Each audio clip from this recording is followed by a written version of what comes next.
नवनवीन व्हिडिओ पाहण्यासाठी व आमच्या सोबत राहण्यासाठी चॅनलला सबस्क्राईब करायला विसरू नका। तर बघा काय माहिती आहे, राष्ट्रीय शिक्षण धोरण 2020 नुसार दरवर्षी राज्यातील सर्व शिक्षकांसाठी घड्याळी 50 तासाचे प्रशिक्षणाबाबत राज्यातील प्रत्येकाला गुणवत्तापूर्ण शिक्षण मिळावे व अपेक्षित अध्ययन फलनिष्पत्ती साध्य व्हावी यासाठी शासन कटिबद्ध आहे। राष्ट्रीय शिक्षण धोरण 2020 नुसार शिक्षणातील मूलभूत धोरणांच्या केंद्रस्थानी विद्यार्थी व शिक्षक यांना स्थान देण्यात आले। 21व्या शतकातील कौशल्य आत्मसात करणे शिक्षक, मुख्याध्यापक, पर्यवेक्षक यंत्रणा सर्व संबंधित घटकाची मूलभूत गरज आहे। शिक्षण प्रक्रियेत शिक्षकांना मध्यवर्ती स्थान देण्यात आले असून त्यांच्या सातत्यपूर्ण व्यावसायिक विकासावर विशेष भर देण्यात आला आहे। त्यानुसार राज्यातील प्रत्येक शिक्षकाने दरवर्षी किमान घड्याळी 50 तासाचे सातत्यपूर्ण व्यावसायिक विकास प्रशिक्षण पूर्ण करणे आवश्यक आहे। सदर प्रशिक्षणाचा उद्देश शिक्षकांच्या ज्ञान व कौशल्यामध्ये सातत्याने वाढ करणे, नवसंकल्पना व आधुनिक अध्यापन पद्धतीचा अवलंब करणे आणि जीवनभर शिक्षण ही संकल्पना आत्मसात करणे हा आहे। मुख्याध्यापक, पर्यवेक्षक, उपमुख्याध्यापक व शिक्षक यांचा व्यावसायिक विकास ही एक सतत चालणारी पद्धतशीर प्रक्रिया आहे। यामधून त्यांच्या अध्यापन पद्धती अधिक प्रभावी व परिणामकारक होऊन विद्यार्थ्यांच्या शिक्षणातील प्रगतीत अपेक्षित वाढ साध्य होईल। तसेच नवीन ज्ञानाचा समावेश करून अध्यापन प्रक्रिया अधिक गुणवत्तापूर्ण करण्यास मदत होईल। राष्ट्रीय शिक्षण धोरण 2020 मध्ये नमूद अपेक्षित ध्येय, क्षमता व अध्ययन निष्पत्ती साध्य होण्यासाठी राज्यातील सर्व मुख्याध्यापक, पर्यवेक्षक, उपमुख्याध्यापक व शिक्षक यांना दरवर्षी किमान घड्याळी 50 तासाचे सातत्यपूर्ण व्यावसायिक विकासाचे प्रशिक्षण पूर्ण करण्यासाठी मार्गदर्शक सूचना निर्गमित करण्याबाबतची बाब शासनाच्या विचाराधीन होती। तर शासन परिपत्रक काय झालं बघा। राष्ट्रीय शिक्षण धोरण 2020 मधील तरतुदी व मार्गदर्शक तत्वानुसार राज्यातील सर्व शिक्षक, उपमुख्याध्यापक, पर्यवेक्षक व मुख्याध्यापक यांनी दरवर्षी किमान घड्याळी 50 तासाचे सातत्यपूर्ण व्यावसायिक किमान प्रशिक्षण पूर्ण करणे अनिवार्य आहे। सदर प्रशिक्षणाचे प्रभावी व सुसूत्र व गुणवत्तापूर्ण अंमलबजावणी करण्यासाठी खालीलप्रमाणे निर्देश देण्यात येत आहे। प्रशिक्षणाचे नियोजन व सुसूत्रीकरण राज्यातील सर्व शिक्षकांचे प्रशिक्षणाकरता शासन निर्णय क्रमांक प्रशिक्षण दिनांक 29 जानेवारी 2014 अन्वये विद्या प्राधिकरण या नात्याने राज्यस्तरावर राज्य शैक्षणिक संशोधन व प्रशिक्षण परिषद महाराष्ट्र पुणे ही प्रशिक्षणाची शिखर संस्था आहे व जिल्हास्तरावर जिल्हा शिक्षण प्रशिक्षण संस्था जिल्ह्याची प्रशिक्षणाची शिखर संस्था आहे। त्यामुळे या संस्थांच्या व्यतिरिक्त कोणताही विभाग, कार्यालय, स्वयंसेवी संस्था या संस्थेकडून स्वतंत्रपणे किंवा समांतर प्रशिक्षण आयोजित करण्यात येऊ नये, जेणेकरून प्रशिक्षणाची पुनरावृत्ती होऊन शिक्षकांच्या वेळेचा अपव्यय होणार नाही।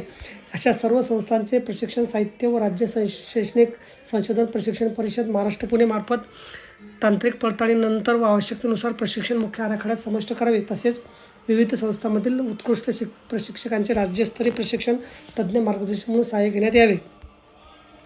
वार्षिक प्रशिक्षण कृती आराखडा राज्य शैक्षणिक संशोधन प्रशिक्षण परिषद महाराष्ट्र पुणे यांच्या सहकार्याने प्रत्येक शैक्षणिक वर्षासाठी राज्यस्तरावर राज्य शैक्षणिक संशोधन व प्रशिक्षण परिषद महाराष्ट्र पुणे यांनी सर्वसमावेशक वार्षिक प्रशिक्षण कृती आराखडा तयार करावा।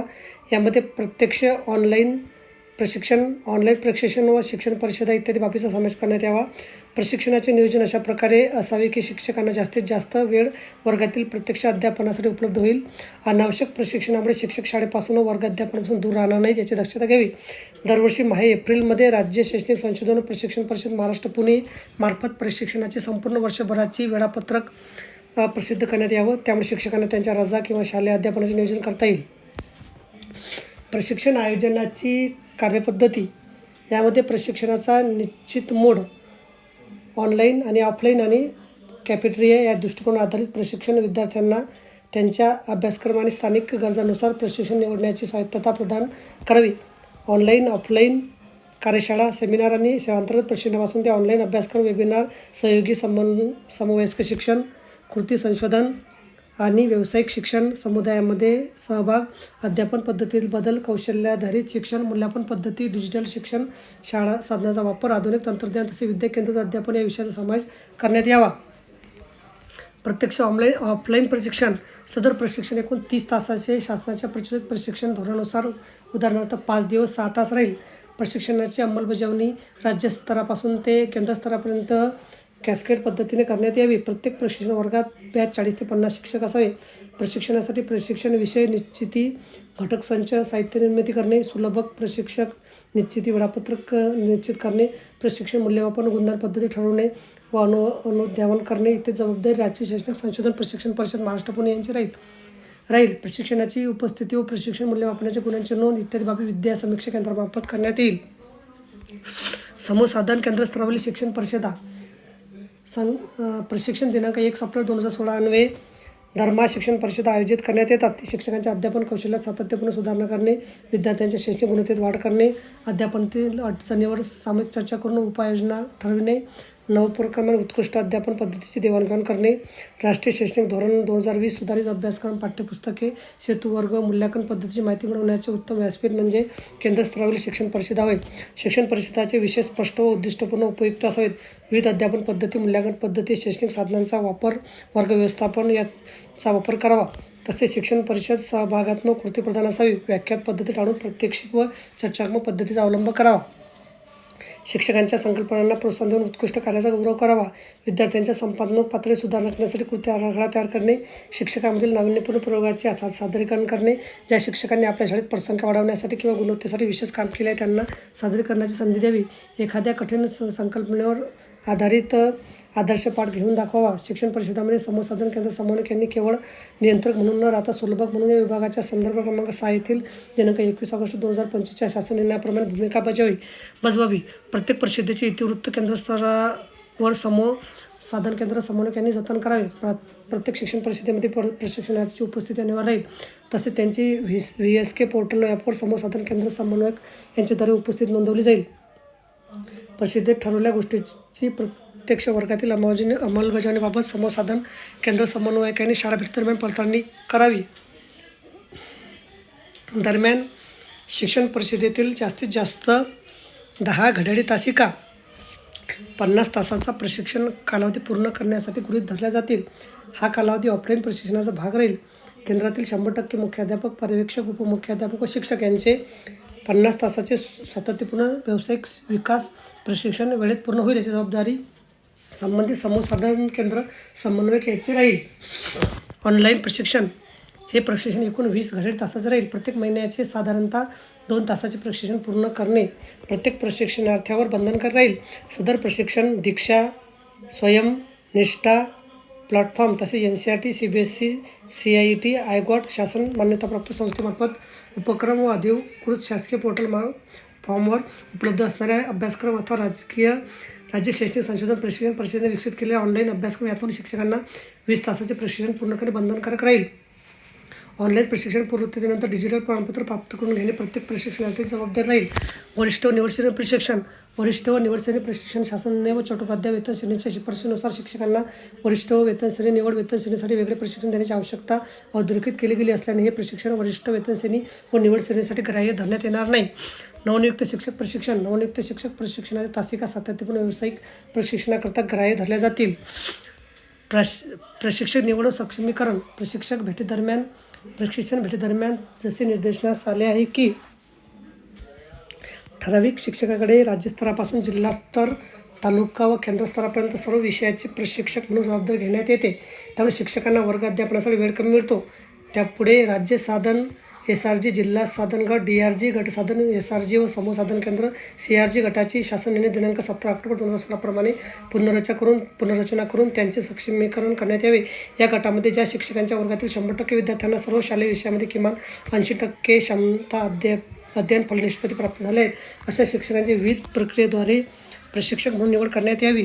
सदर प्रशिक्षण अंमलबजावणी करताना प्रशिक्षक म्हणून राज्य शैक्षणिक संशोधन व प्रशिक्षण परिषद तसेच इतर राज्यस्तरीय संस्थांमधील तज्ज्ञ अधिकारी, जिल्हा शिक्षण व प्रशिक्षण संस्था व जिल्हास्तरावरील प्रशासनातील तज्ज्ञ अधिकारी, विषय तज्ज्ञ, विषय सहाय्यक, समूह साधन केंद्र समन्वयक, मुख्याध्यापक, पर्यवेक्षक, उपमुख्याध्यापक, शिक्षक यांची निवड करावी. तथापि सदर निवड करताना एकाच शिक्षकास सर्व विषयासाठी प्रशिक्षक म्हणून नियुक्त करण्यात येणार नाही याची दक्षता सर्व स्तरावर घेण्यात यावी. प्रशिक्षण पर्यवेक्षण व संनियंत्रण. राज्यस्तरावरून किंवा जिल्हास्तरावरून जिल्हा शिक्षण व प्रशिक्षण संस्थेचे प्रशिक्षणाचे आदेश प्राप्त झाल्यानंतर संबंधित शिक्षणाधिकारी, गट शिक्षणाधिकारी, महानगरपालिका व नगरपालिका प्रशासनाधिकारी व शिक्षण निरीक्षक यांनी प्रशिक्षणार्थी व सुलभक प्रशिक्षक यांना विविध कालमर्यादेत कार्यमुक्त करणे बंधनकारक राहील.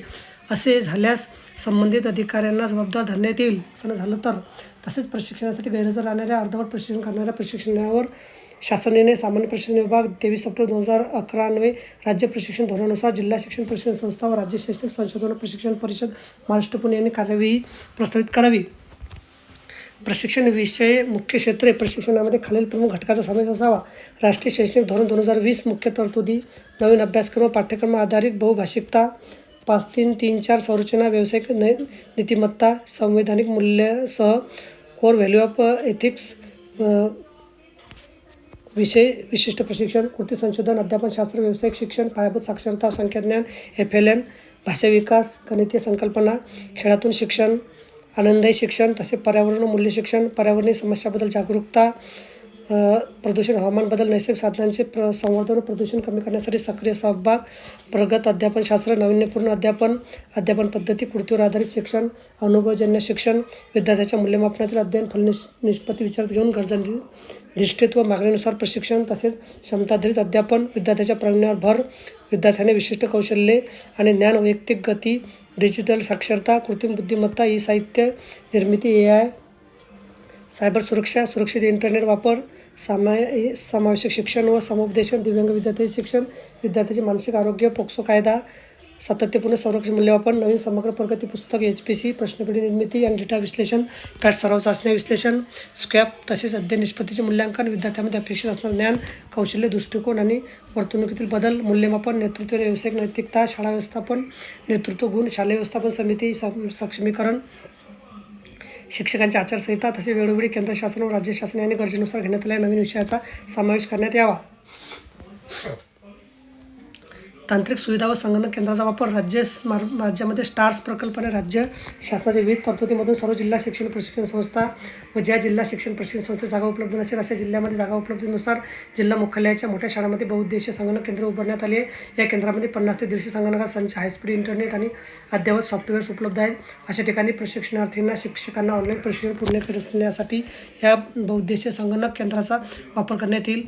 प्राचार्य, जिल्हा शिक्षण प्रशिक्षण संस्था आणि शिक्षणाधिकारी प्राथमिक माध्यमिक यांनी आपापसात समन्वय साधून या केंद्राच्या वापराचे सूक्ष्म नियोजन करावे.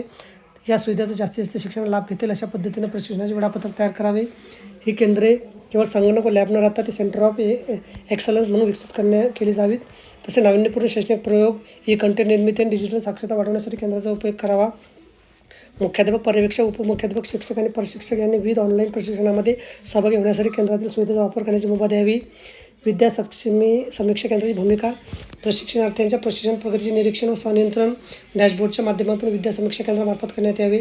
तालुका व जिल्हा स्तरावरील कार्यालयासाठी गट शिक्षणाधिकारी, जिल्हा शिक्षण व प्रशिक्षण संस्था डॅशबोर्ड ID उपलब्ध करून द्यावी, ज्याद्वारे किती प्रशिक्षणार्थ्यांनी प्रशिक्षण पूर्ण केले आहे मध्ये अपूर्ण सोडलेल्यांची आकडेवारी दिसेल.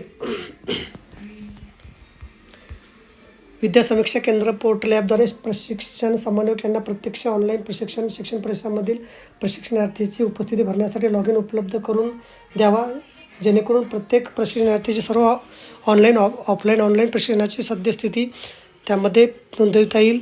ऑफलाईन शिक्षण परिसरामधील पूर्व अंतिम चाचणीचे गुण नोंदवण्याची सुविधा उपलब्ध करून द्यावी. ऑनलाईन प्रशिक्षण कालावधी, प्रशिक्षणाचे प्रमाणपत्र अपलोड करण्याची सोय पोर्टल ॲपमध्ये असावी. प्रशिक्षणार्थीचे प्रत्यक्ष ऑनलाईन व ऑफलाईन किमान घंटे 50 तासाचे प्रशिक्षण झाल्यावर VSK पोर्टल ॲपद्वारे त्याबाबतचे प्रमाणपत्र प्रशिक्षणार्थींना प्राप्त होईल. सदर प्रमाणपत्राची नोंद सेवा पुस्तकामध्ये घेण्यात येईल. तांत्रिक अडचणीसाठी राज्य शैक्षणिक संशोधन व प्रशिक्षण परिषद महाराष्ट्र पुणे यांच्या मार्फत विद्या समीक्षा केंद्राचे हेल्प डेस्कची निर्मिती करावी. प्रत्येक प्रशिक्षणार्थींना किमान घड्याळी 50 तास सातत्यपूर्ण व्यावसायिक विकास प्रशिक्षण पूर्ण करावे अनिवार्य आहे. याचा अर्थ असा नाही की शिक्षक वर्षभरात केवळ 50 तासाचे प्रशिक्षण पूर्ण करेल. शासनाच्या आवश्यकतेनुसार राज्य शैक्षणिक संशोधन प्रशिक्षण परिषद महाराष्ट्र पुणे अथवा जिल्हा शिक्षण प्रशिक्षण संस्था तशी इतर शासकीय संस्था स्थानिक जिल्ह्याच्या गरजेनुसार विकसित केलेले प्रशिक्षण पूर्ण करणे शिक्षकांना बंधनकारक असेल. सदर शासन परिपत्र सर्व व्यवस्थापन सर्व माध्यमाचे शासकीय व खाजगी अनुदानित शाळेतील इयत्ता 1ली ते 12वीच्या मुख्याध्यापक, पर्यवेक्षक व उपमुख्याध्यापक व शिक्षकांना लागू राहील. तर बघा, अशा प्रकारे अत्यंत महत्त्वाची माहिती आपल्याला समजली असेल. व्हिडिओसुद्धा आवडला असेल, लाईक करा आणि शेअर करायला विसरू नका. धन्यवाद.